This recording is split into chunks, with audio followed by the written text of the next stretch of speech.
So this evening, you guys get to play Happy School Librarians in public schools. Now, you have two options of how you want to view this presentation. So as you can see right now, I have logged on to the Nearpod.com app, or actually, it's not the app, it's actually on my computer. So you have the option of clicking on the link that I just posted to the chat window of the Go to Training control panel. And that will take you directly to the presentation, and then you just need to enter the code. URIPK is going to be your code. And then as soon as you see that, I will see y'all pop up. It will ask you to put in the code and put in a nickname or your name, and that just gives me your name and who said what to what response and whatnot. So I'm going to go ahead and let you guys log on. I'll wait to see the numbers show up. I guess I'm looking for 15 or 17 names, and then we'll go ahead and get started. And due to time, I do have a timer here on my phone for some of the activities. That way we don't go over time. I don't want to run into someone else's time. So if you hear something go off in the background, it's just my timer to help keep us going.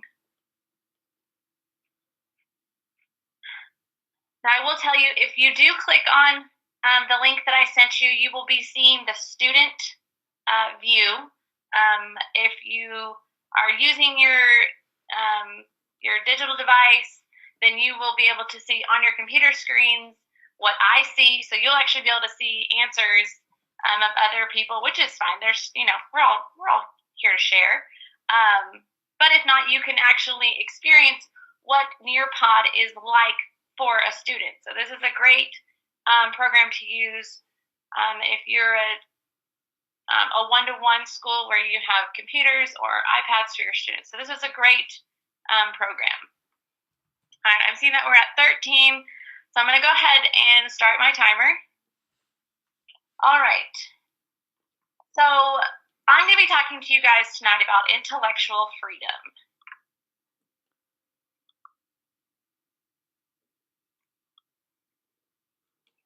All right, so the essential question, I'm sorry that my slides have gotten out of order, so I'm going to have to shuffle around a little bit.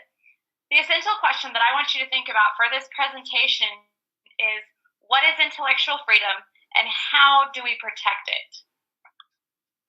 So after this presentation, you will be able to define the term intellectual freedom. You'll be able to identify resources that support your rights and students' rights. And you'll be able to identify things that you can do and shouldn't do to protect your rights and your students' rights. Now, let's put those thinking caps on and think to yourself, what does intellectual freedom mean? What does it look like? Now, I want you to think for just a couple of minutes, maybe just a minute, and I want you to decide how you're going to answer that. Now, I'm going to scroll back to a couple of slides because, again, I said I don't know what happened to my slides. They got a little messed up.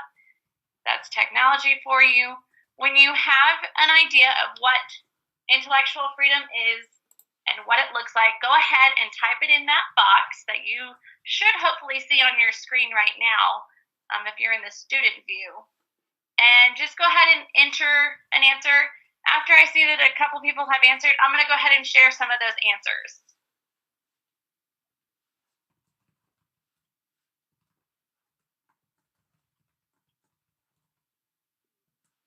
And if you're looking at the handout that I gave to you guys, you can just copy and paste that. But I kind of want to know what it means to you. Like if someone were to just come up to you and ask you, hey, what does intellectual freedom mean to you? And you could just spit out an answer. What would it be?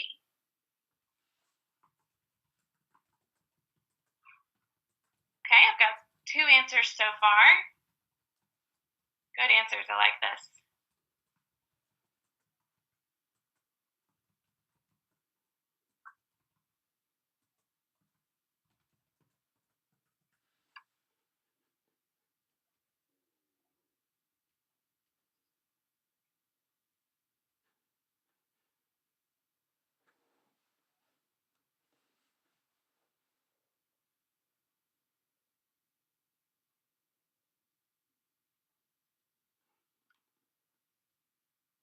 Okay, we're about at 73%, 80%.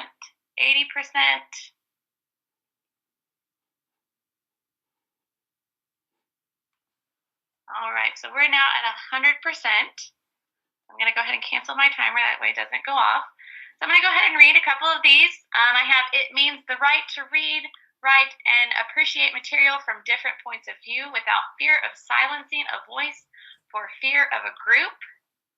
It means have the ability to pursue knowledge, freedom to learn and explore topics that interest me, freedom to read and learn about topics we choose without oppression, freedom to choose the resource we want, not being policed in what you think, read, or watch, choosing how, what to learn, explore.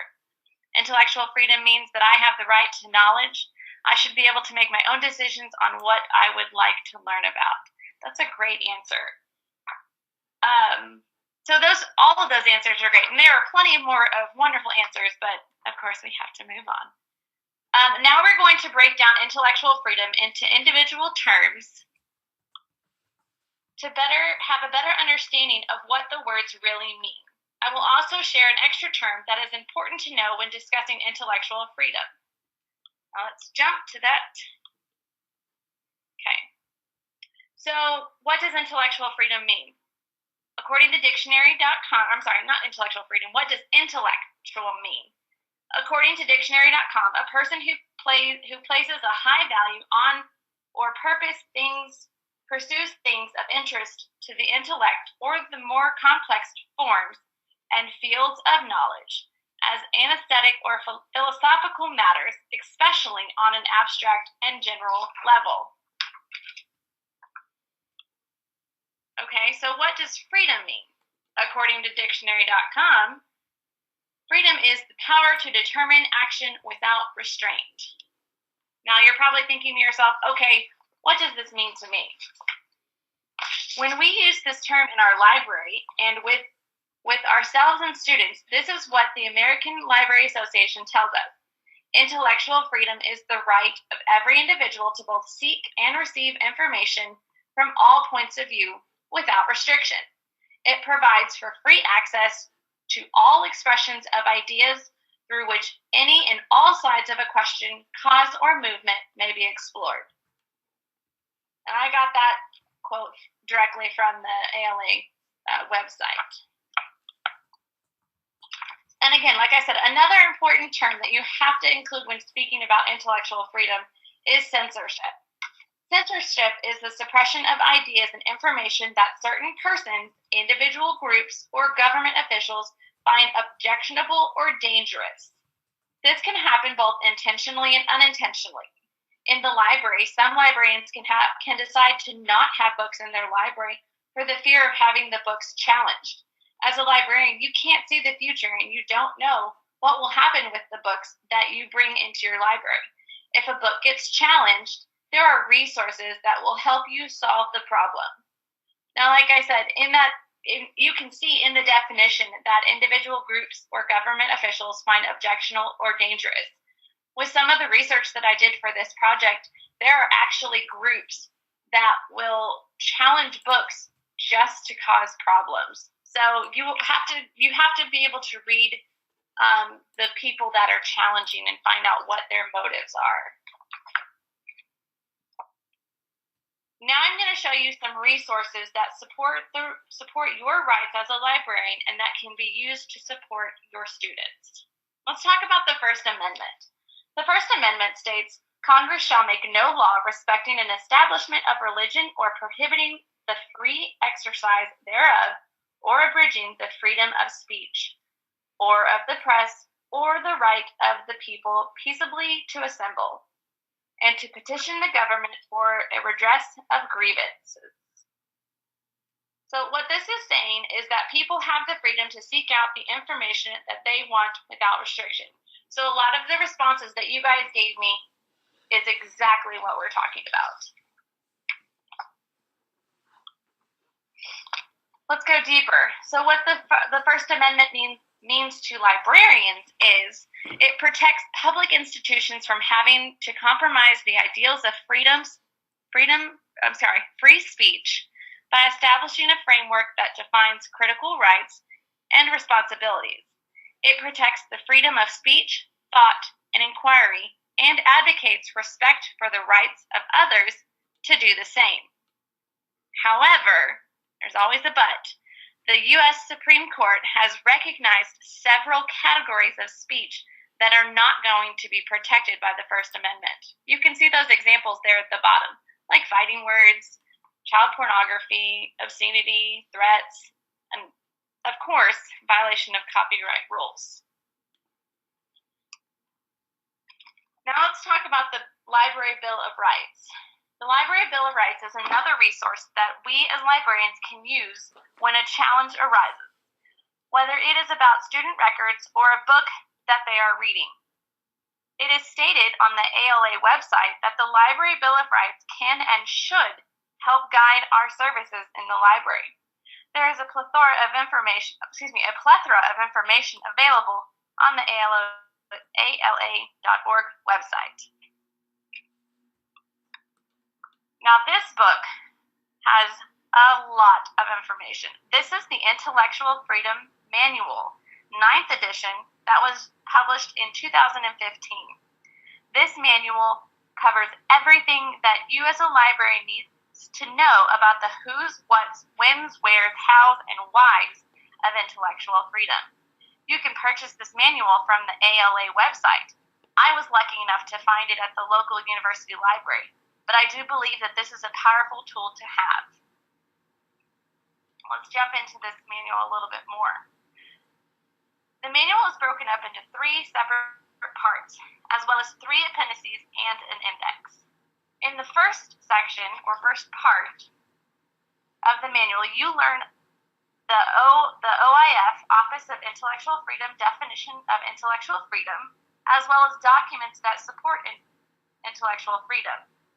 These documents are Library Bill of Rights, Code of Ethics, question and answers on enforcing the Code of Ethics, the freedom to read, and Libraries, an American Value. This is a promise of what librarians will do for their patrons. The second part of this manual is the bulk of the manual.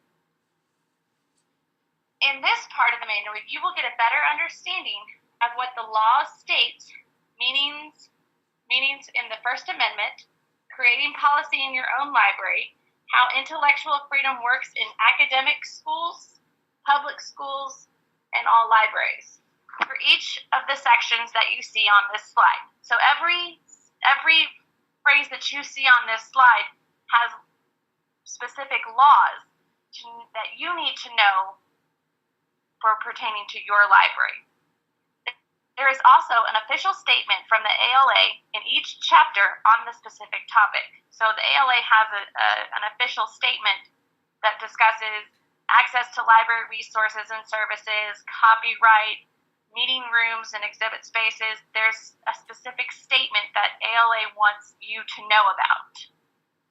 In this section, you will find lots of answers to questions that you may have, as well as examples of what things should look like. Some of the chapters that sparked my interest were censorship challenge resources and internet filtering, meeting rooms, exhibit spaces, and programs. This one was very interesting because people in the past have denied access to these specific things because of who they are. So I found that piece of information very interesting when reading this manual. Let's see, and requests from law enforcement. I found that one very interesting as well. Each of these sections go into great detail about how to handle the specific situations that are brought up. And the last part, advocacy and assistance. In the third part of the manual, you will find ways to talk about intellectual freedom and different ways to get the help that you need, as well as how to get involved. In the section about intellectual freedom, the writer talks about identifying the audience that you are talking to and then gives you step-by-step directions of what to say and do. The manual gives advice on how to deal with the media for the different controversial issues and negative publicity. And that's what I'm talking about with with the people that are going to challenge books. They may not even know what it is that they're challenging. They're just doing it to get the attention and basically kind of run your library under the bus. You know, they may not have an actual reason. So you really need to do your research when you do have a challenge come to you. In the second chapter of this section, the manual gives a number of contact information for the OIF in the area of support, databases, and awareness programs. There are many more contact information listed if needed. So again, if you can get your hands on this manual, it is just an amazing book to read. As soon as I read an article about this manual, and immediately I needed to get my hands on it. And it is a bit pricey if you do want to purchase it, or you might be lucky enough to find it in your library. I know that the University of North Texas does not have a copy of it. I was actually able to access it here at the military academy that we're currently stationed at. So definitely try to get your hands on this and read through it, because it's a really great manual. I do believe that this manual could take an entire presentation all on its own, but due to the wonderful information that is provided. So again, I do recommend getting your hands on this manual. These are just some of the powerful statements that I did find in the manual, and I'm going to give you just a moment to read those. I'm not going to read them to you, but go ahead and just take some time right now and go ahead and read these quotes that I got from the book.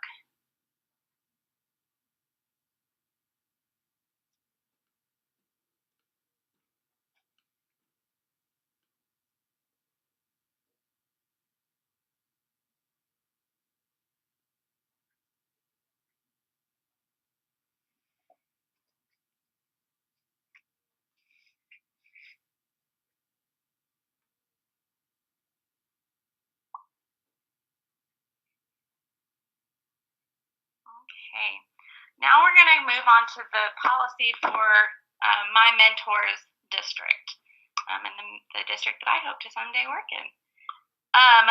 In the district of Midlothian ISD, for instructional resources, any district parent, any district employee, or a district resident is able to challenge any instructional resource that is used. So basically, anyone that has anything to do with the district that finds out about some textbook or a book that is supporting curriculum, they can say something. As taxpayers, they are allowed to say something. Whichever school receives the challenge will first try to solve the issue informally following the policy guidelines. And those are the guidelines that can be found on the collection development policy for challenged materials. Unless there's a separate policy for challenged policies, then those guidelines are going to be the ones that they're going to follow. If the issue is not resolved, then a formal reconsideration will take place with official documentation in place. And that's where the challenger will have to fill out documents. Sometimes when challengers realize that there's such a process that goes into it, they usually will change their mind, but some will actually continue to go through the process. If you would like more details on this policy, there is a link there at the bottom of the page. All right, now let's kind of take a break a little bit and go ahead, and I found this great comic from the Peanuts. I love the Peanuts. And just have a little bit of a laugh, because this one made me laugh with banning books.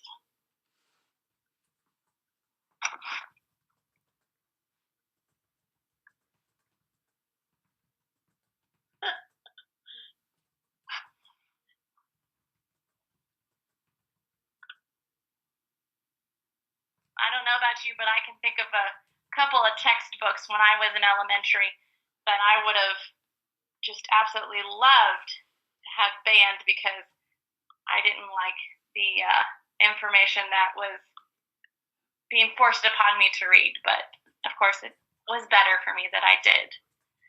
All right, we're going to go ahead and jump into our activity. And I'm going to show you a screenshot of books. And I want you to judge by reading the title or only by looking at the cover art. Which of these books do you think would be challenged or banned, and why? Now, I'm going to give you some time to look at these titles.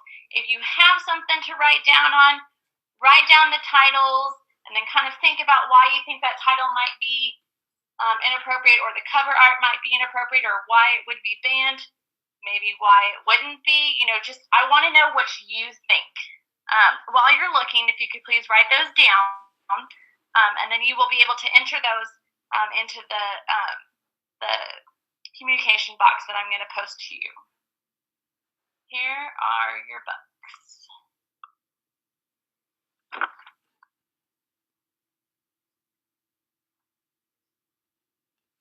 I apologize if they're kind of small. I tried to make it bigger, but it didn't work. So go ahead and just by looking at these covers, reading the titles, which of these books would be challenged? Why would they be challenged? And if you have seen these and you know the answer, you've done your research.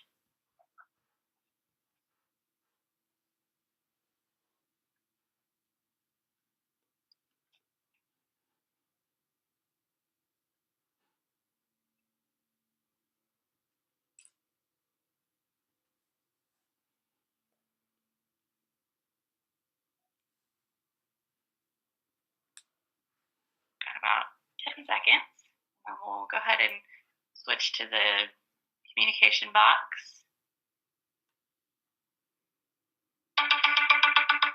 Okay, before I flip, does anyone need any more time? I don't want you to miss out.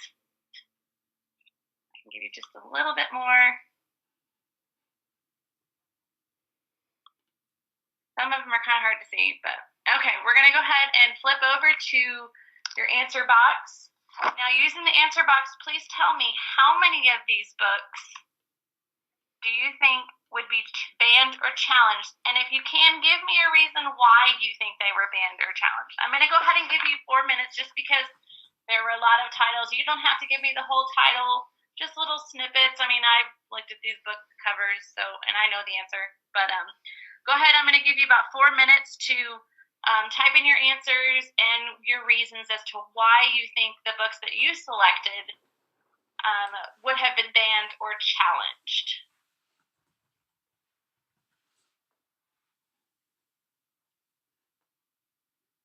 And once we have 100% participation, I will go ahead and read about 4 or 5 of the answer choices to see how close we got with our answers. I think you guys are going to be shocked with some of the answers on there.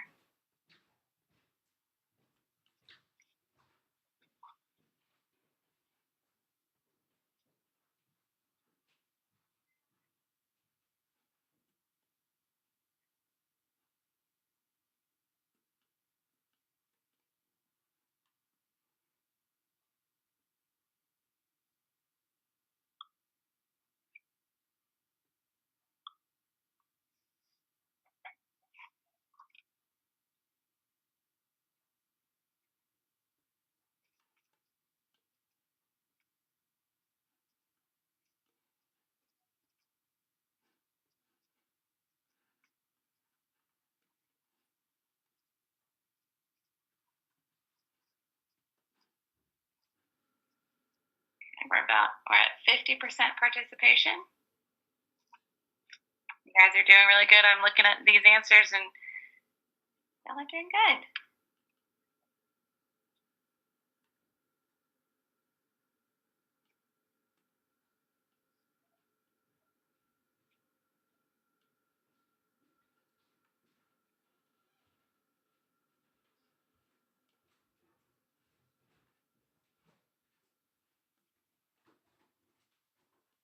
Okay, we're at 75%.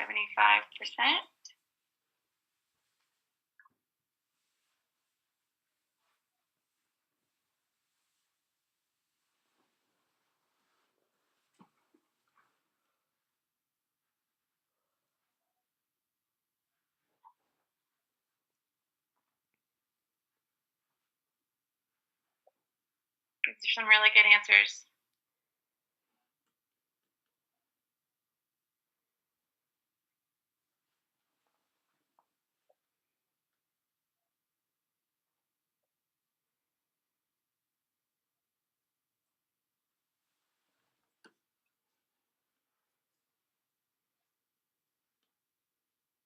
Okay.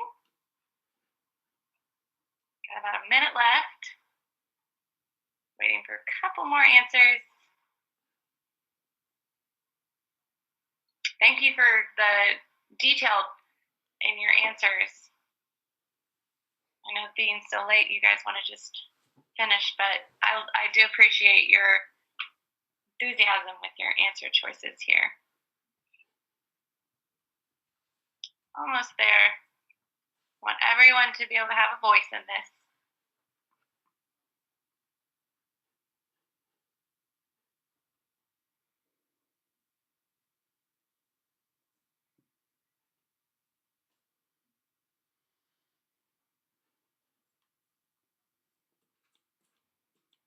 Okay, I've got about 30 seconds left. And I will pick a couple of these to read.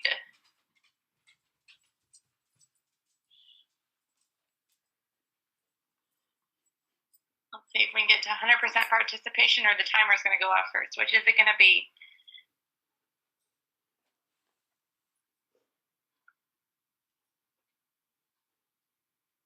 All right. All right. So let's see. Some of the answers, I have 5 books. For example, Big Hard Sex. Not only the words in the title, but the cover text is a phallic formation. I Am Jazz, transgender main character. 2 boys kissing, homosexuality. Eleanor and Park, profanity and vulgarity. 2 boys kissing for homosexual content. Looking for Alaska is underage sex. All were probably challenged or banned. Drama, sexuality, characters questioning sexuality. Jazz, transgender youth. 2 boys kissing, gay characters, question mark. The Big Storm at Cosby. Let's do one more. 2 looking for Alaska, drug use, 2 boys kissing, homosexuality themes. All right, those were all great answers. Now, drum roll, please. The answer is all of the books were challenged and banned in 2016. Some of these that were on that list have actually been challenged and banned a couple of times, but then brought back so that they could be challenged again, I'm guessing. So according to ALA.org, these books had LBGT characters or content, drugs, explicit language, transgender, sexually explicit scenes, and experimenting, and of course, author's personal background. Now, I did read an article that discussed books and challenging in the process, and this article was written by Linda McBride, and she wrote that the committee that was discussing a challenged book asked the challenger if she believed that children would actually act out after reading the specified book, and the challenger responded with saying that children do know the difference between right and wrong, so no, they probably wouldn't act out. Now, I fully believe that parents have the right to say that their own child may not read a book, but I don't think that they have the right to say that others can't. I also believe that banning books is the worst form of censorship because it's taking away the voices of the author that wrote the book, the person who selected the book to be in their library, as well as the person that is going to read that book. If you would like to have examples of more banned books, I did include some other ones that made me laugh a little bit on your handout. Like, I believe one of the examples that was on there was Brown Bear, Brown Bear. That book got put on the banned list because of a mistaken identity. The person read the name wrong, and so that book actually got put on the banned list. And then once they figured it out, they took it off.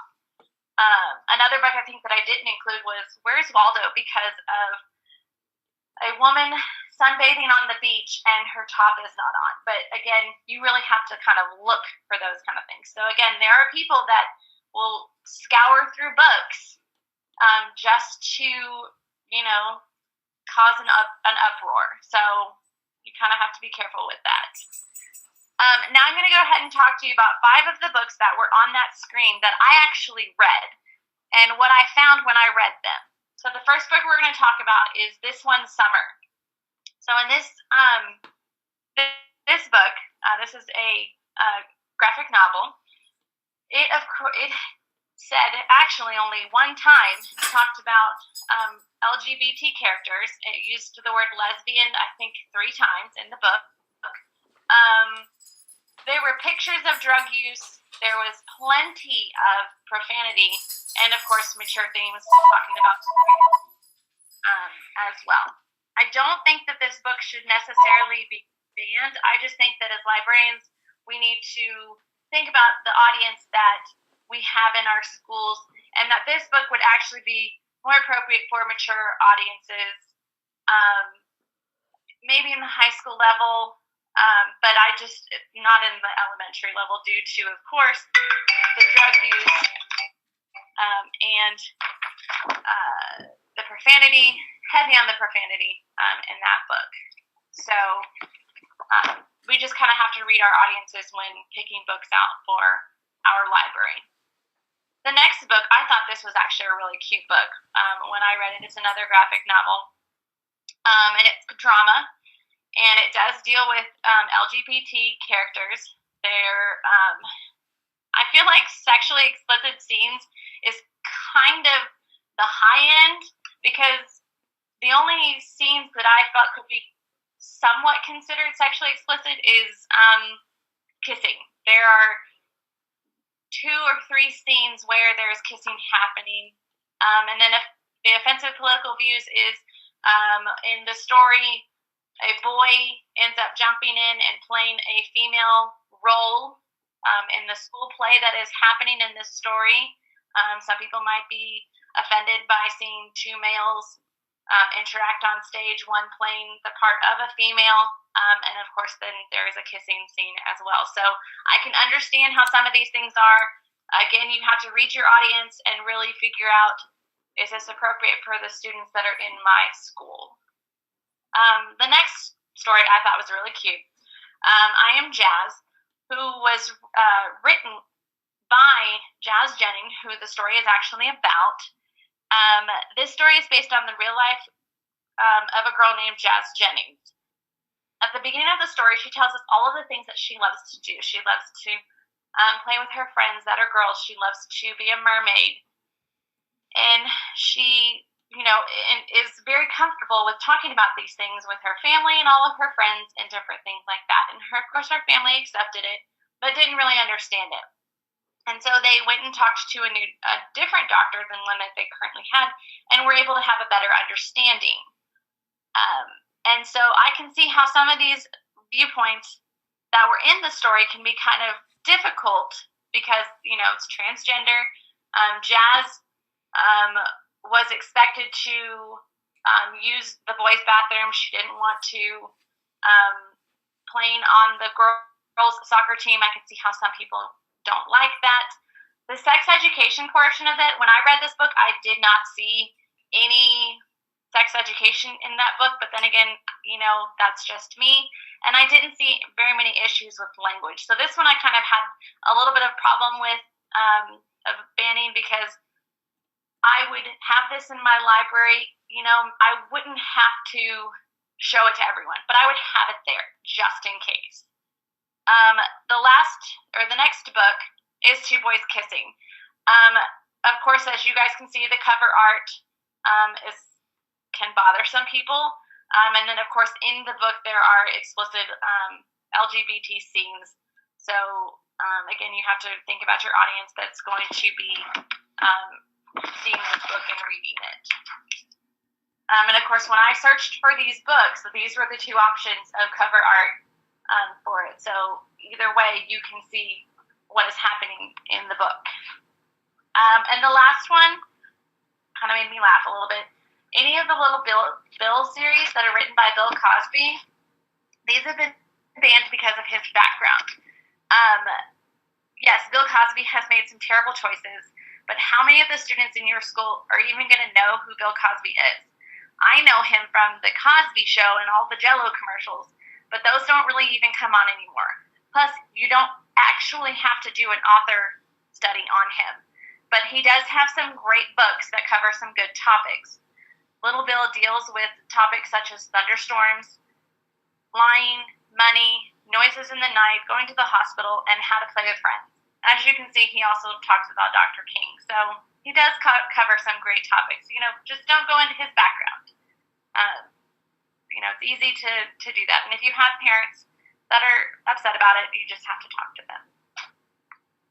All right, so now we're going to talk about things that you can do, should do, and some things that you really shouldn't do.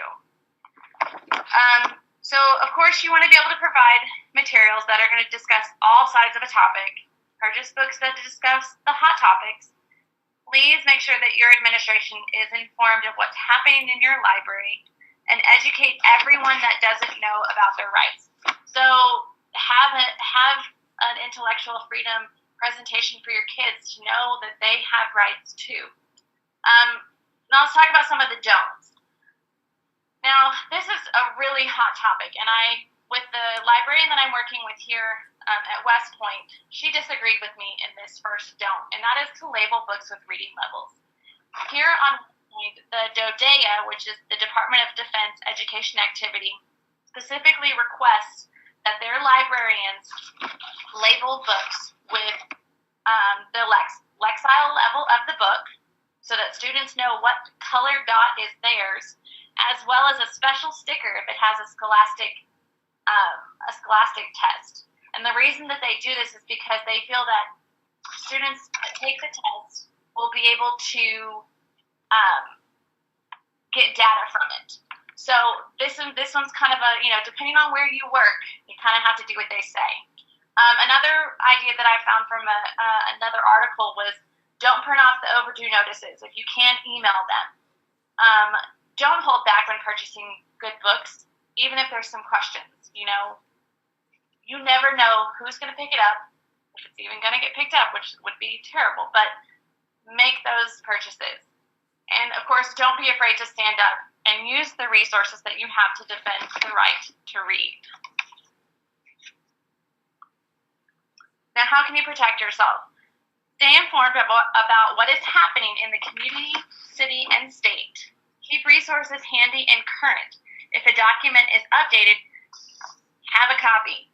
Always have the Library Bill of Rights with your collection development policy as well, and other important district policies pertaining to your library. And please keep your students' information private. Make sure that the district is doing everything that they can to protect the digital records of the students. Now I'm going to ask you guys to go ahead and turn your mics on, and I'm going to see who can give me some answers from what you learned about this presentation today. Who can tell me what is intellectual freedom?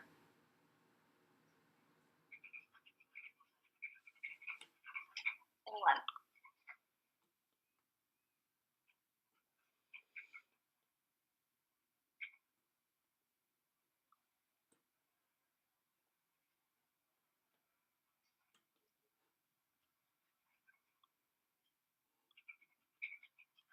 Anyone want to tell me what they think? Let me see if maybe I'm muting.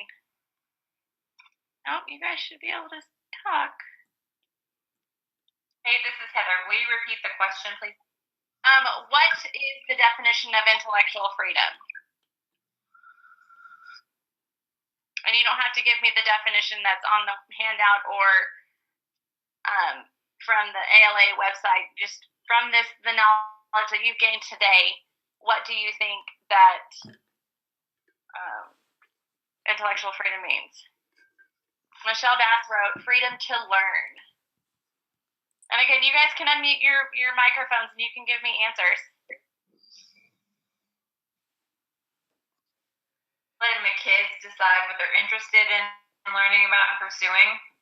Well, I like that. The right to be able to read or get information, whether it's something that they agree with or don't agree with. Right. being able to let them see and have access to anything that they want and make the decisions for themselves. Good. Can anybody tell me some of the resources that they remember from the from this presentation that they plan on using? The ALA website. That's a good one. And more specifically, the Office of Intellectual Freedom on the ALA website. Oh, yes. And the Bill of Rights. Yes. Your district's challenge policy. There was one more big one that I talked about. The Intellectual Freedom Manual. Yes. I feel like that's, and I don't want to offend anyone, but I feel like that's almost like the Bible for us.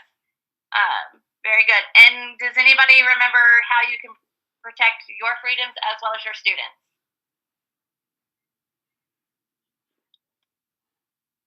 Protecting records, keeping them private and confidential. Very good. Having a strong collection development policy and sticking to it. That's really good.